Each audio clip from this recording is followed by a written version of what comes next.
صفات سميع السمات كبير الشان جليل القدر رفيع الذكر مطاع الأمر جليل البرهان فقيه الاسم عزيز العلم وسنع الحلم كثير الغفران جميل الثناء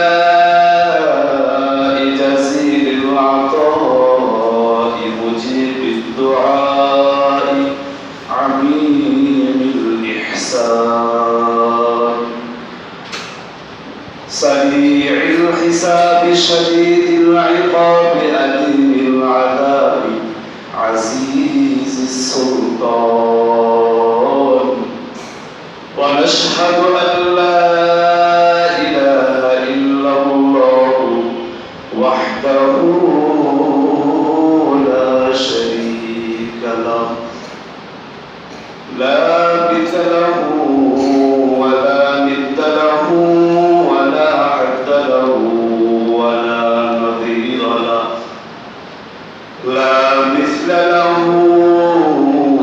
ولا مثيل له ولا والد له ولا ولد له ونشهد أن سيدنا وسندنا وحبيبنا ومولانا محمدا عبده ورسوله أما بعد فقد قال الله تعالى في كلامه المجيد وفي فرقانه الحميد أعوذ بالله من الشيطان الرجيم بسم الله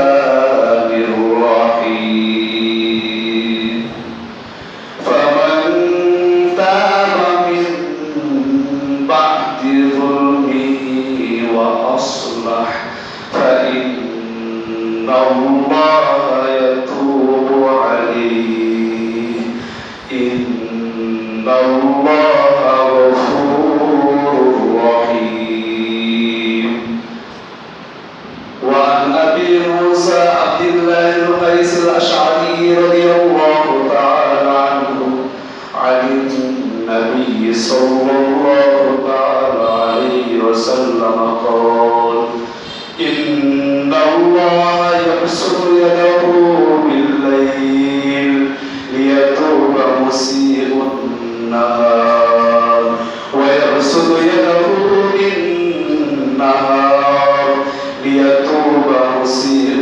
الليل حتى تطلع الشمس من مغربها آمنت بالله صدق الله تعالى مولانا العظيم وصدق رسوله النبي الأمي الكريم ونحن على ذلك لمن الشاهدين والشاكرين والذاكرين والحمد لله رب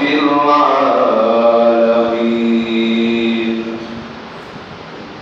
مقبول تو ہے شاد ہے قابل تو بخت ہے اینا کے مانندے تو نہیں دل تو بہت ہے اینا کے مانندے تو نہیں دل تو بہت ہے ایک چشم زدن غافل ازا شاہ نباشی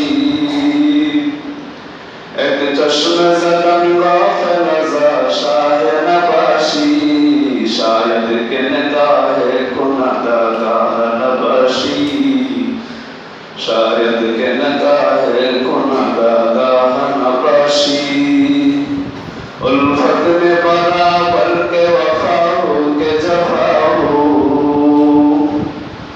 उल्फत में बराबर के वफा हो के जफा हो, हर चीज में लज्जत है अगर दिल में मजा हो, हर चीज में लज्जत है अगर दिल में मजा हो।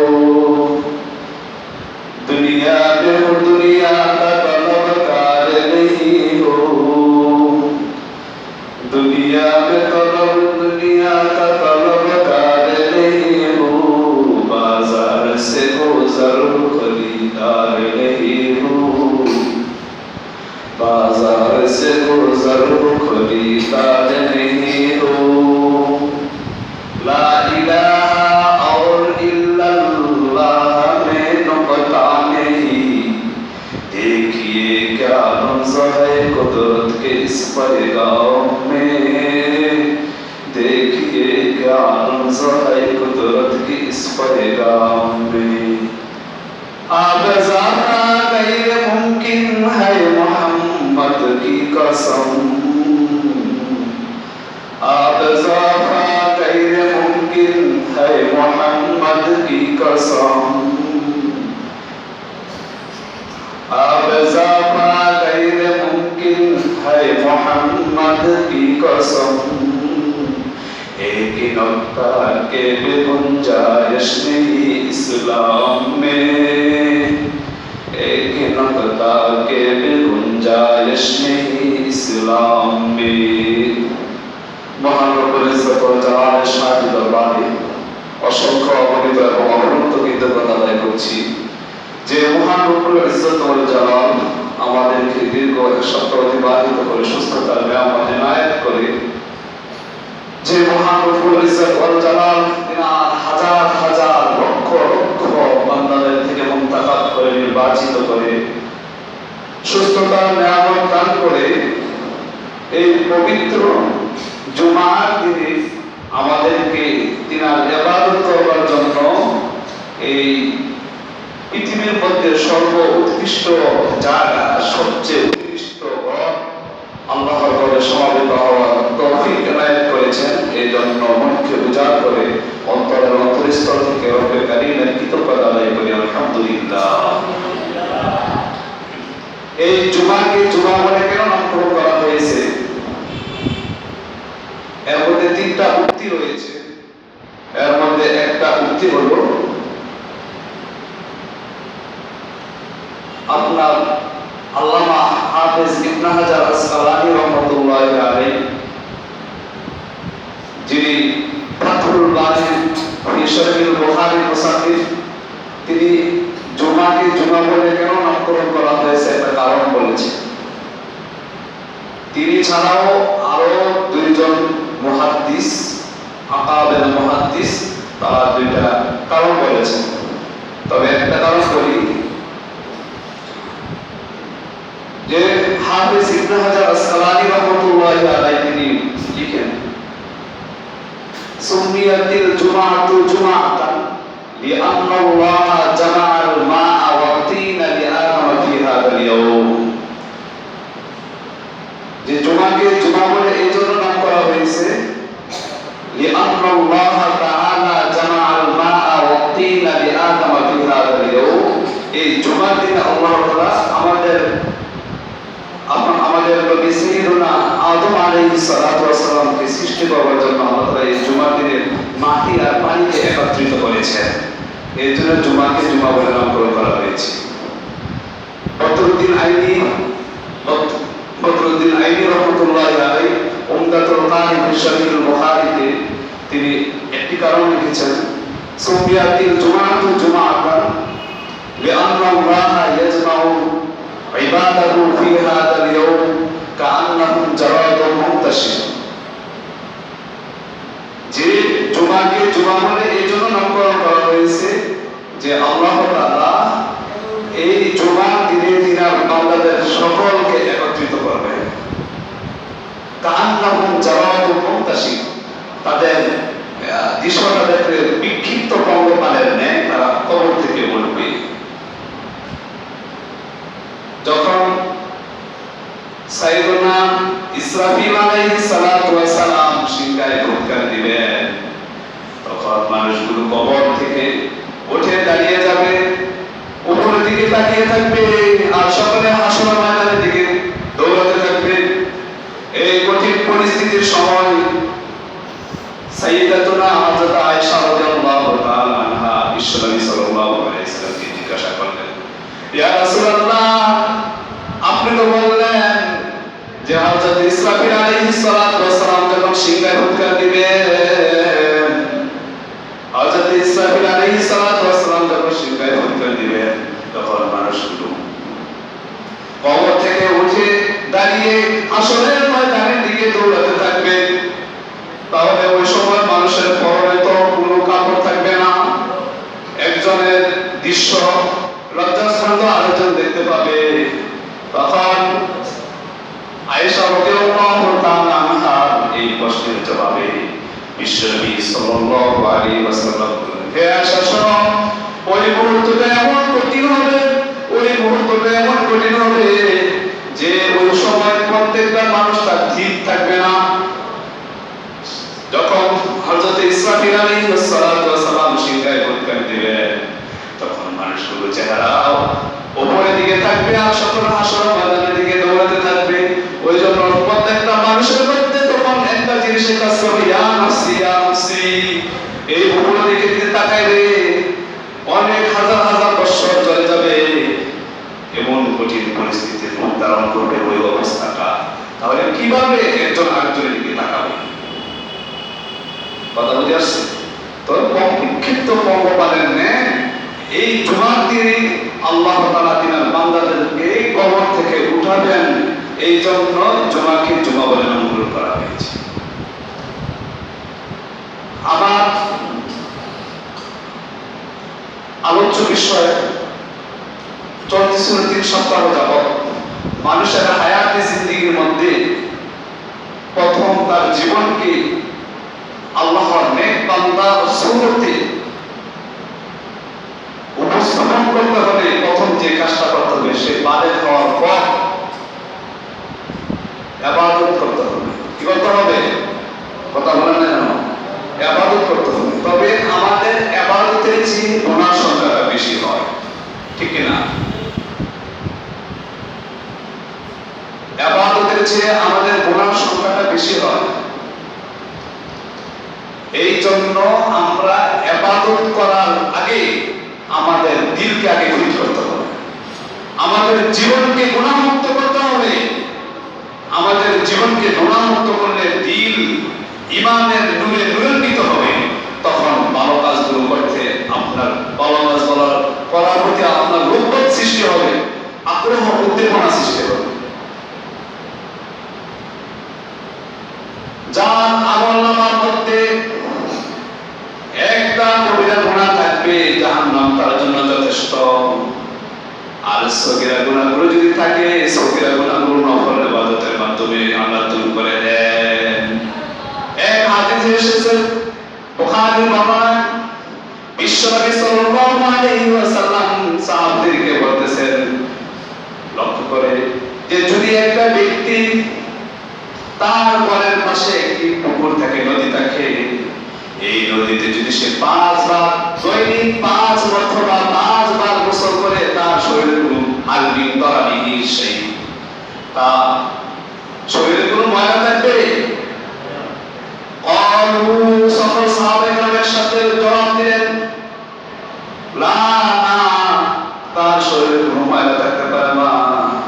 তখন বিশ্বনবী সাল্লাল্লাহু আলাইহি ওয়াসাল্লাম বলেন, ও সাহাবায়ে কেরাম শোনো, যখন আল্লাহর কোনো বান্দা, আল্লাহর কোনো গোলাম দৈনিক 5 ওয়াক্ত নামাজ পড়ে, আল্লাহ তাআলা যেভাবে 5 মর্তবা গোসল করলে তার শরীরে কোনো ময়লা থাকতে পারে না, আল্লাহর যে গোলাম 5 ওয়াক্ত নামাজ পড়ে তার আমলনামায় কোনো গুনাহ থাকতে পারে না।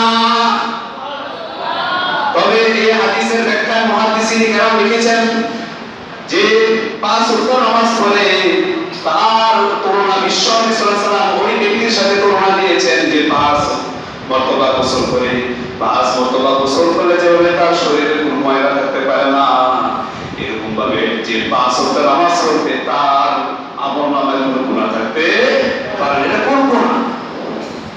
মুফাসসিরিন মুহাদ্দিসিন কেরাম বলেছেন যে 5 ওয়াক্ত নামাজ পড়লে যদি তার গুনাহ ক্ষমা হয়ে যাবে, এই গুনাহ দ্বারা সগীরা গুনাহ উদ্দেশ্য, কি গুনাহ উদ্দেশ্য? অর্থাৎ যদি আল্লাহর কোনো বান্দা রিয়া মুক্ত ভাবে একমাত্র রাজায়ে মাওলার জন্য 5 ওয়াক্ত নামাজ খুশু খুজুর সাথে একাগ্রতার সাথে পড়তে পারে, রব্বুল আলামিন এই দিনে এই সে যদি 5 ওয়াক্ত নামাজ এই সপ্তাহ থেকে সামনের সপ্তাহ পর্যন্ত পড়ে থাকে, রব্বুল আলামিন এই সপ্তাহ থেকে সামনের সপ্তাহ বিগত এক সপ্তাহ সমস্ত গুনাহগুলো ক্ষমা করে দেয়। তবে সগীরা গুনাহ উদ্দেশ্য, সগীরা গুনাহগুলো আপনার নফল ইবাদতের মাধ্যমে আল্লাহ ক্ষমা করে দেয়, দান সদকার মাধ্যমে আল্লাহ তাআলা ক্ষমা করে দেয়, আর বিভিন্ন আমলের মাধ্যমে সগীরা গুনাহগুলো আল্লাহ ক্ষমা করে দেয়।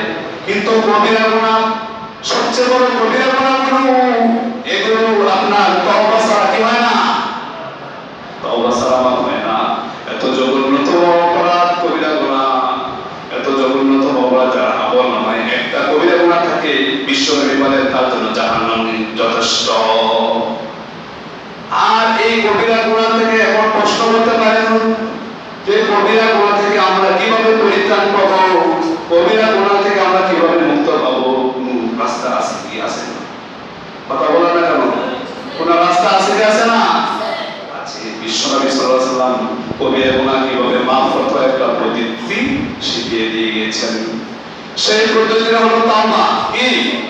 তাওবার মাধ্যমে যদি বান্দা রব্বুল আলামিনের কাছে কবিরা গুনাহ যদি করে থাকে, রব্বুল আলামিনের কাছে ক্ষমা চায়, তাওবার মাধ্যমে আল্লাহ কবিরা গুনাহ মাফ করে দেয়। এই কবিরা গুনাহ যেখানে আমরা অজান্তে কত গুনাহ করে ফেলি। আমি যখন ঢাকাতে ইফতা পড়ি তখন আমরা মনে করেন 150 থেকে 200 কমপ্লিট করেছি, ফতোয়া লিখেছি।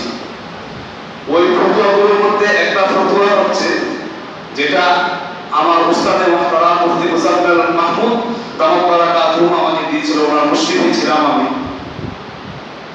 সেটা হলো যে উনি প্রশ্ন করছে ঢাকার অঞ্চলে যে বিধর্মীদের ধর্মীয় উৎসবে, বিধর্মীদের ধর্মীয় উৎসব, সে বিধর্মী খ্রিস্টান হোক, বৌদ্ধ হোক, মুশরিক হোক, হিন্দু হোক, ইহুদি হোক, খ্রিস্টান হোক, বিধর্মীদের ধর্মীয় উৎসবে যেমন হিন্দুদের কীর্তন, পূজা, আবার কত কিছু আছে না, এগুলোর মধ্যে যদি মুসলমানরা অংশগ্রহণ করে তাহলে তার ইমানে কোনো সমস্যা হবে কিনা?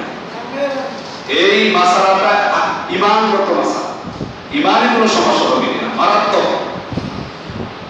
তখন এই ফতোয়া দেওয়ার নিয়ম হলো এই মাসালা থেকে আপনি জানাটা প্রফট করে বলে দেওয়া, এটা কিন্তু হক্কানি মুফতিয়ানি কেরামের কোনো বৈশিষ্ট্য নয়। এই জবাব আপনার দিতে হলে ফতোয়ার কিতাবগুলো থেকে কমসে কম আমাদের থেকে 20টা কিতাবের রেফারেন্স দিতে হবে। তো 20টা ফতোয়ার কিতাবের রেফারেন্স খুঁজে উত্তর কি দাঁড়ায়? উত্তর হলো এই যে যদি বিধর্মীদের ধর্মীয় উৎসবে মুসলমানগণ অংশগ্রহণ করে, এটা 200 বছর কথা বলেন না কেন? এক হলো তাদের ধর্মীয় উৎসবে অংশগ্রহণ করে তাদের দৃশ্যগুলো দেখা, আরেকটা হলো তাদের ধর্মীয় উৎসবে অংশগ্রহণ করে তাদের কার্যকলাপগুলোতে শরীক হওয়া। বছর আর কথা বলেন না, বুঝেন নাই? 200। এক হলো তাদের ধর্মীয় উৎসবগুলোতে অংশগ্রহণ করে তাদের ধর্মীয় উৎসবগুলো নিজের দুই চোখের মাধ্যমে দেখা, আরেকটা সবুত হলো যে তাদের ধর্মীয় উৎসবে অংশগ্রহণ করে শুধু ধর্মীয় উৎসবগুলো দেখে না, তাদের সাথে তাদের এই ধর্মীয় কার্যকলাপগুলোতে লিপ্ত হয়। প্রথম শুরুতে উত্তর হলো হযরত ফুকাহায়ে কেরাম বলেছেন এটা সত্য কবিরা গুনাহ। কি কথা বলেন না কেন? সত্য। আপনারা যে হিন্দুদের ধর্মীয় উৎসবে আপনার কি মুসলমান ছেলেরা যায় না, পূজার মধ্যে নাচ গান দেখতে যায়, সত্য কবিরা গুনাহ, তার তওবা করা লাজিম। আর যদি মুসলমান ছেলেমেয়ে ওখানে গিয়ে তাদের ধর্মীয় উৎসবগুলোতে অংশগ্রহণ করে তাদের কার্যকলাপগুলোতে লিপ্ত হয়, তাহলে তার ঈমান চলে যাবে। কি বলেন না কেন? ঈমান চলে যাবে। তাহলে তাজদীদ ঈমান লাজিম, নতুন করে ঈমান আনতে হবে, তার কি হতে হবে? আর ঈমান না থাকলে বউ তালাক হয়ে যায়, জানেন না? আবার নতুন করে বিবাহ করতে হবে। কত মারাত্মক ধরনের কথা। তো কি বলতেছিলাম? তওবা, তওবা এটা আমাদের জিন্দেগীর জন্য প্রাণপ্রদ।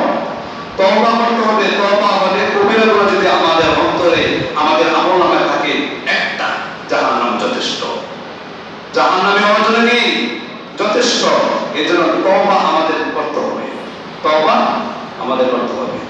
তওবা কিভাবে করতে হয় এগুলো এই 3 সপ্তাহে যেমন আলোচনা হয়েছে। এখন আমরা যে আল্লাহর কাছে তওবা করব, তওবা করে আল্লাহ তাআলা কেমন খুশি হন সেটা দেখার বিষয়।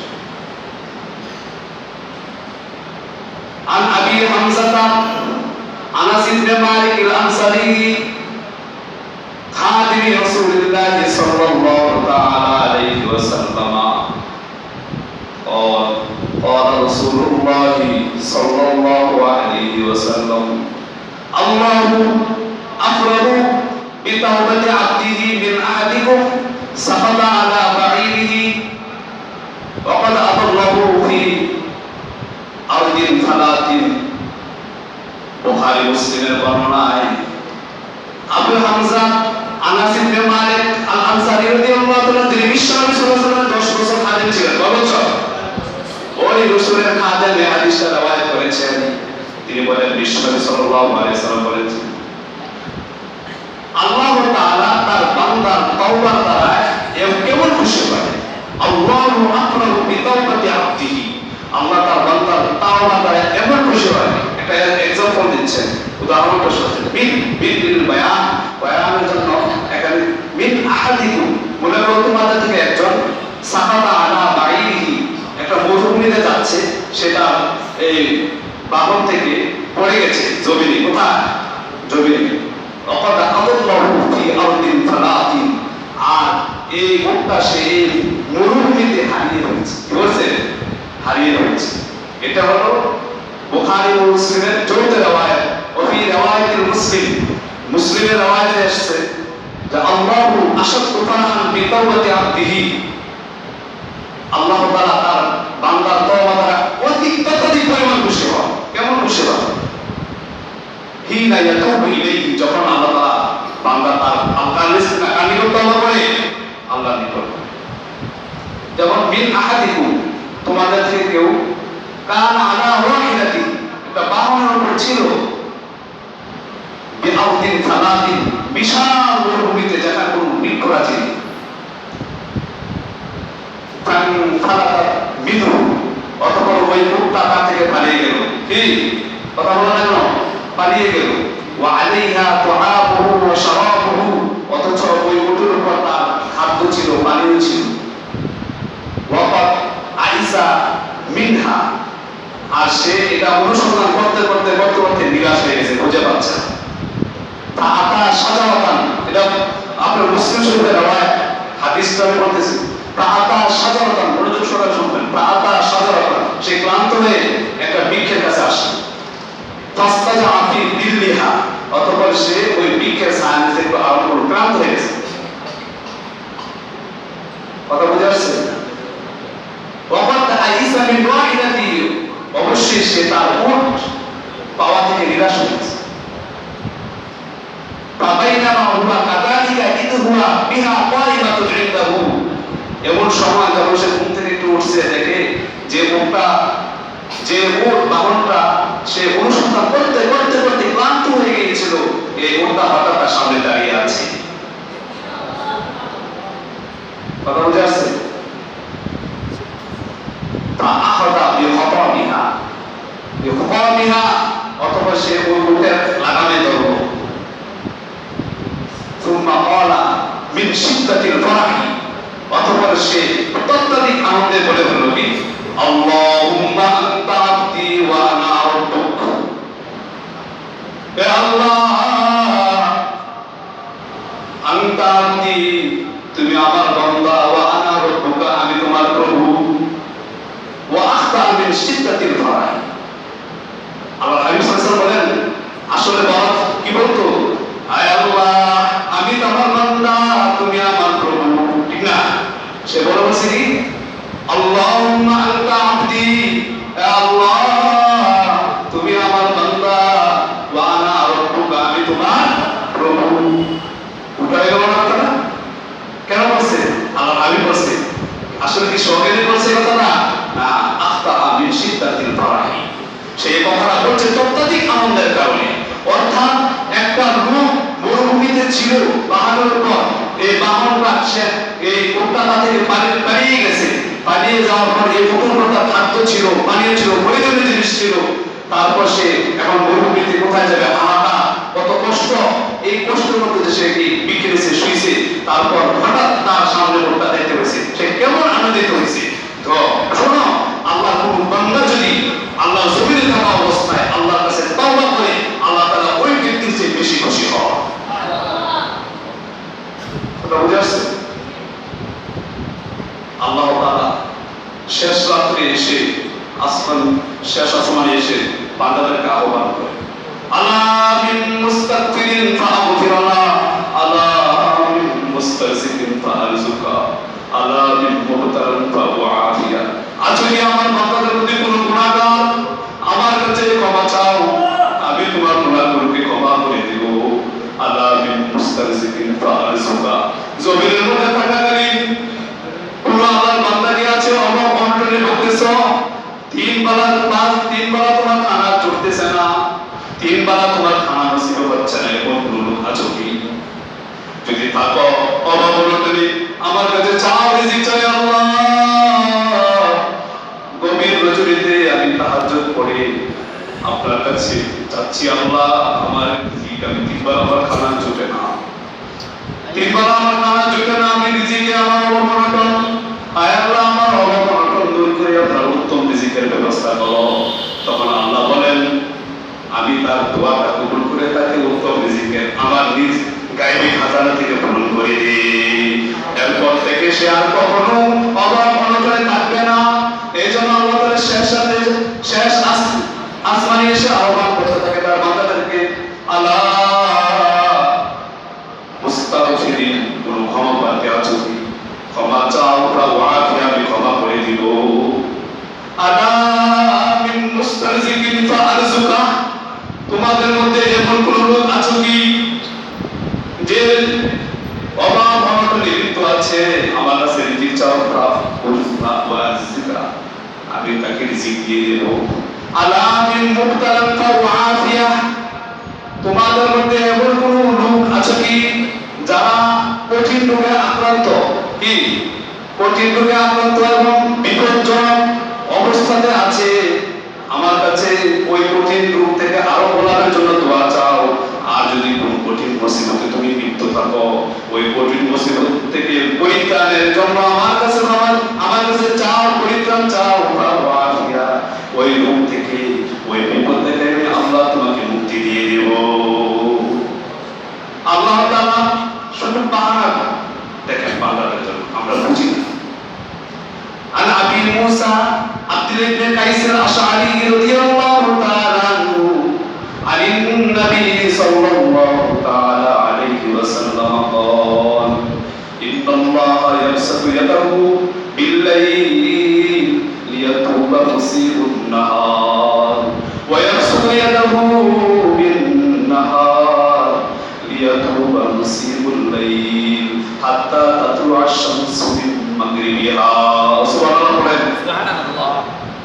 আবু মুসা আব্দুল্লাহ ইবনে কায়েস আশআরী রাদিয়াল্লাহু তাআলা থেকে বর্ণিত, বিশ্বনবী সাল্লাল্লাহু আলাইহি ওয়াসাল্লাম তিনি বলেন, ইন্নাল্লাহ তাআলা ইয়াবসুতু ইয়াদাহু বিল-লাইল, আল্লাহ তাআলা তিনি কুদরতি হাতকে রাতে প্রসারিত করেন। সুবহানাল্লাহ বলেন। সুবহানাল্লাহ। কেন? লিয়াতুবা মুসিবুন নাহার, দিনের আলোতে যারা গুনাহ করেছিল, দিনের আলোতে যারা গুনাহ করেছিল তারা যাতে তওবা করে নিতে পারে। ওয়ায়াবসুতু ইয়াদাহু বিন-নাহার, দিবস আল্লাহ তাআলা তিনার কুদরতি হাতকে প্রসারিত করে রাখেন। কেন? লিয়াতুবা মুসিবুল লাইল, রাতের অন্ধকারে যারা গুনাহ করেছে, ব্যভিচার করেছে, খারাপ কাজ করেছে, বিভিন্ন গুনাহে লিপ্ত হয়ে দিয়েছিল যাতে রাত্রের অপরাধীরা তওবা করে নিতে পারে।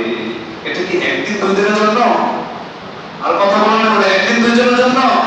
আল্লাহ হাবিব সাল্লাল্লাহু আলাইহি ওয়াসাল্লাম বলেন হাত্তা তাতলু আশ-শামসু মিন মাগরিবিহা, পশ্চিম দিগন্ত থেকে সূর্য উদয় হওয়ার আগ পর্যন্ত আল্লাহ তাআলা এই মুআমালা করতে থাকেন, অর্থাৎ কিয়ামত পর্যন্ত।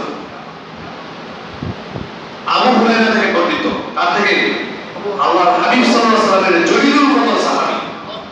আন আবি হুরায়রা রাদিয়াল্লাহু তাআলা আনহু قال قال رسول الله صلى الله عليه وسلم من تاب قبل أن تطلع الشمس من مغربها تاب الله عليه। যে ব্যক্তি পশ্চিম দিগন্ত থেকে সূর্য উদয় হওয়ার পূর্বে রব্বুল আলামিনের কাছে তওবা করবে, আল্লাহ তার তওবাকে কবুল করবেন। আরেকটা হাদিস আপনার আন আবি আব্দুর রহমান ইবনে আব্দুল্লাহ ইবনে ওমর ইবনে খাত্তাব রাদিয়াল্লাহু তাআলা আনহুমা আনিন নবী সাল্লাল্লাহু আলাইহি ওয়াসাল্লাম قال إن الله عز وجل يقبل توبة العبد ما لم يغرغر। আল্লাহ তাআলা তার বান্দার তওবাকে কবুল করে মৃত্যুর গড়গড়ায় উপনীত হওয়ার আগ পর্যন্ত। যখন সাকরাতুল মউত এসে পড়ে তার তওবা কবুল হবে না। যেমন ফেরাউন যখন নীল নদীতে ডুবে যাচ্ছে, সে সত্যিটা জানতো, তখন ডুবে যাওয়ার সময় বলছে আমানতু বিরব্বি মূসা, আমি মূসার রবের উপর ঈমান এনেছি। আল্লাহ বলেন তোমার ঈমান আমার প্রয়োজন নাই, সাকরাতুল মউত শুরু হয়ে গেছে, এখন আমার কাছে যতই তওবা করো যতই ঈমান আনো কোনো লাভ হবে না। এইজন্য মুসলমান ভাইরা আমার এই দুটি চক্ষু বন্ধ আমাকে তওবাকে নিজের আদর্শ, নিজের প্ল্যাটফর্ম হিসেবে গ্রহণ করে নেন। আপনার তওবা করলে কি হবে? সগীরা কবিরা সব গুনাহ মাফ হয়ে যাবে। وقال ابن مسعود رضي الله تعالى কে? আব্দুল্লাহ ইবনে মাসউদ রাদিয়াল্লাহু তাআলা বলেন তওবা কি জিনিস?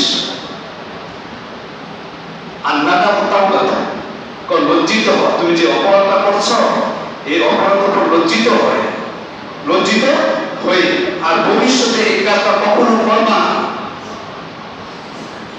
এই ব্যাপারে দৃঢ় সংকল্প করে আর এই কাজের উপর লজ্জিত হয়ে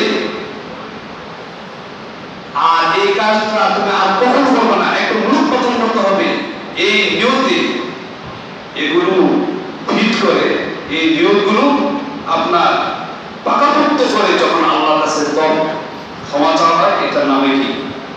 আর বলা কেন তওবা, নামে কি? তওবা করলে কি হবে? আল্লাহর কোন বান্দা যখন তওবা করে, আল্লাহ তাআলা যদি খাঁটি দিলে তওবা করতে পারে, তাহলে রব্বুল আলামিন তার কবিরা গুনাহকে মাফ করে দিবেন। সগীরা গুনাহগুলো তো অটোমেটিক মাফ হয়ে যাবে। আর কবিরা সগীরা গুনাহ যদি মাফ হয়ে যায়, আব্দুল্লাহ ইবনে মাসউদ বলেন ওয়াত্তাইবু মিনাদ যামবি কামান লা যামবা লা, সুবহানাল্লাহ বলেন ওয়াত্তাইবু মিনাদ যামবি, শোনো গুনাহ থেকে তওবাকারী ওই ব্যক্তির মতো, কামান ওই ব্যক্তির মতো, লা যামবা লা, যার কোনো জীবনে কোনো অপরাধ নেই। কথা বুঝা যাচ্ছে? তওবাকারী কেমন? যার জীবনে কোনো কি নাই। গুনাহ থেকে তওবাকারী ওই ব্যক্তির মতো যার জীবনে কোনো কি নাই, গুনাহ নেই। তো তওবা করতে রাজি আছে কি রাজি নাই? সময় নেই, একটা ঘটনা বললে যে আল্লাহ তাআলা তাওবা করলে তার বান্দা তাওবাকে কেমন কবুল করে, একটা ঘটনা বলবো? সময় আছে? এই হাদিসটা আল্লাহর হাবিব সাল্লাল্লাহু আলাইহি সাল্লাম মুসলিম শরীফের মধ্যে আছে। হাদিসটা আল্লাহর হাবিব সাল্লাল্লাহু আলাইহি সাল্লাম বলেছেন আন আবি সাঈদ সাদ ইবনে মালিক ইবনে সিনান আল-খুদরি রাদিয়াল্লাহু তাআলা আনহু থেকে বর্ণিত হাদিসটা।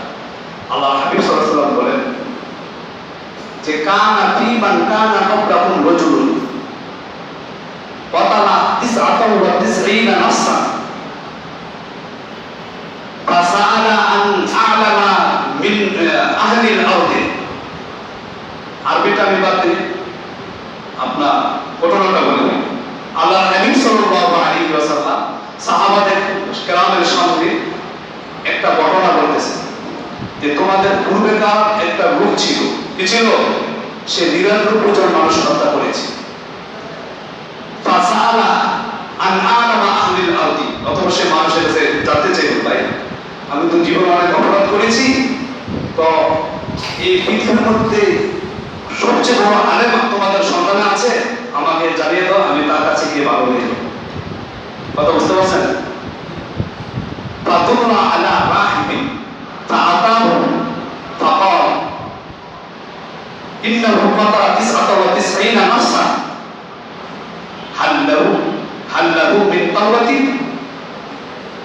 ওই রাহেব বোঝেন, ইহুদি পাদ্রীকে রাহেব বলা হয়। ইহুদি পণ্ডিত যারা তৌরাতি আলেম, বিদগ্ধ আলেম, তাদেরকে রাহেব বলা হয়। ওই রাহেবের কাছে গিয়ে বলল যে ইন্নাহু সে মানে নিজেকে কাতালা 99 নাফসা, 99 মানুষ হত্যা করেছে। হাল্লাহু মিন তাওরাতিন, তার কোনো তওবার সুযোগ আছে? ওই রাহেব বলল কি? ফাকালা লা, না, তুমি এমন অপরাধ করেছ, 99 জন মানুষ তুমি হত্যা করেছ, তোমার কোনো তওবার সুযোগ নাই। এদিকে লক্ষ্য করে বলছি, অপরাধ কি বলবো? ফাকালা না, রাহেবকে হত্যা করে দিয়েছে। কি করছে? রাহেবকে মেরে ফেলছে। ফাকামালা বিহি মিআতা, এই রাহেবের মায়ের কয়জন পূর্ণ করলো?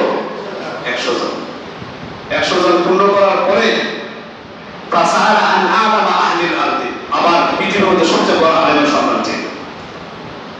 ফাতুল্লাহ আলা রাজুলিন আলিমিন, তখন মানুষেরা তাকে একজন বিদগ্ধ আলেমের সন্তান দিল। ফাআতাহু, আসলো, ফাকাল, বলল ইন্নাহু কাতালা 99 নাফসা হাল্লাহু মিন তাওরাতিন, তওবার কোনো সুযোগ আছে? 99 জন হত্যা করেছে। সে বলছে কি? না, হ্যাঁ তওবার কি আছে? সুযোগ আছে। মাইয়াকুলু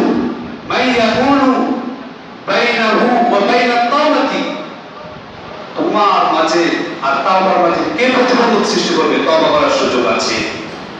তবে তুমি ইনতালিক ইলা আরদিন কাযা ওয়া কাযা, তুমি যে জমিনে থাকো, যে গ্রামে থাকো, এই গ্রামটা ছেড়ে অমুক গ্রামে চলে যাও। ফাইন্না বিহা উনাসান ইয়াবুদুনাল্লাহ ফা'বুদিল্লাহ মা'হুম, ওখানে গিয়ে তুমি দেখবা কিছু মানুষ আছে আল্লাহর খাস বান্দা, তারা আল্লাহ তাআলার ইবাদত করে। কথা বলেন না কেন? কার ইবাদত?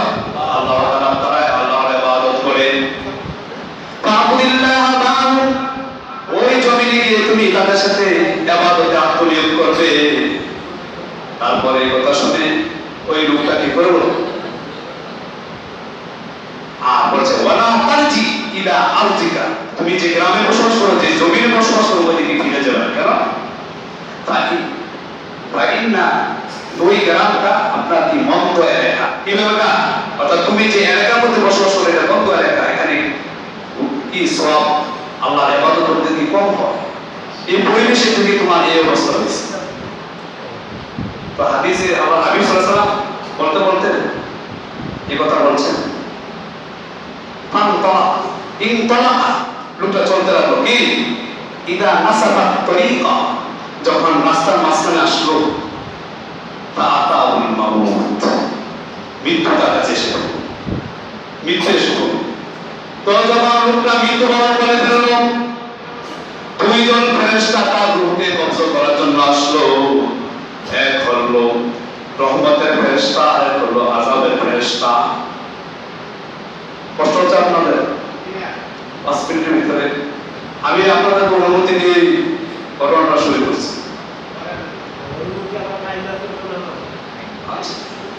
তো কি বলতেছিলাম? রহমতের ফেরেশতারা আসলো, আযাবের ফেরেশতারাও আসলো। আসার পরে রহমতের ফেরেশতারা বলতেছে আযাবের ফেরেশতাদেরকে লক্ষ্য করে যে এই লোকটা খাঁটি মনে তওবা করার জন্য আল্লাহর পথে প্রতীক হয়ে গেছে, সুতরাং তার রূহ কবজ করব আমরা। আযাবের ফেরেশতারা বলল কখনো, কারণ সে জিন্দেগি, তার গোটা জিন্দেগির মধ্যে একটা নেকিও করে নাই, 100 জন মানুষ হত্যা করেছে, সে বড় পাপী, তার রূহ আমরা কবজ করব। তারপরে দুই ফেরেশতার মধ্যে, দুই দল ফেরেশতার মধ্যে ঝগড়া, আর কথা বলেন না কেন? আল্লাহ সমাধান দেয় কে? কথা বলেন না কেন? আল্লাহ তাআলা তারপর একজন ফেরেশতাকে মানুষের আকৃতিতে তাদের কাছে পাঠালেন, তাদের কাছে প্রেরণ করলেন। ওই ফেরেশতা আসার পর এই দুই দল ফেরেশতা ওই ফেরেশতাকে সালিস হিসাবে মেনে নিল, ফাঁসাও করবে।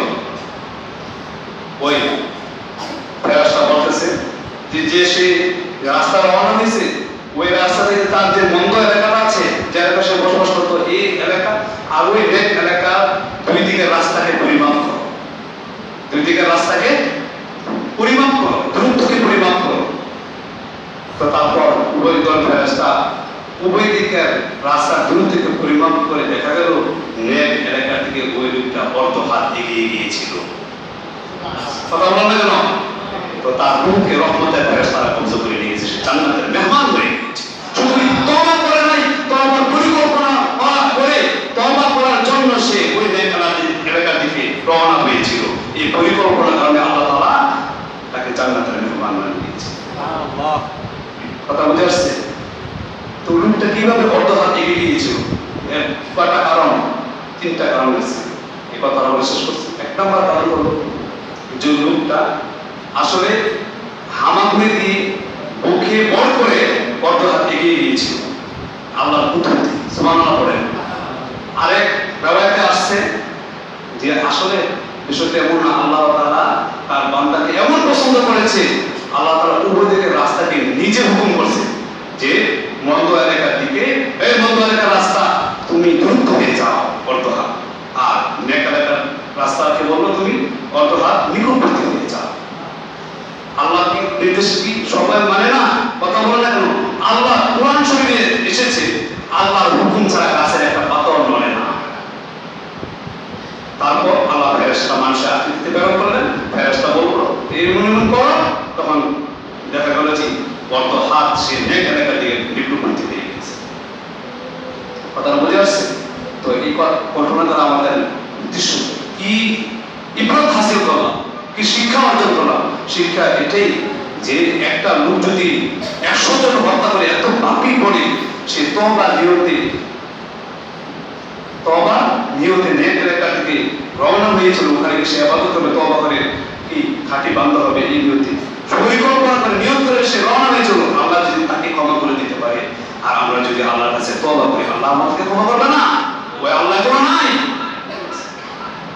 আল্লাহ তাআলা আমাদের এই খাঁটি মনে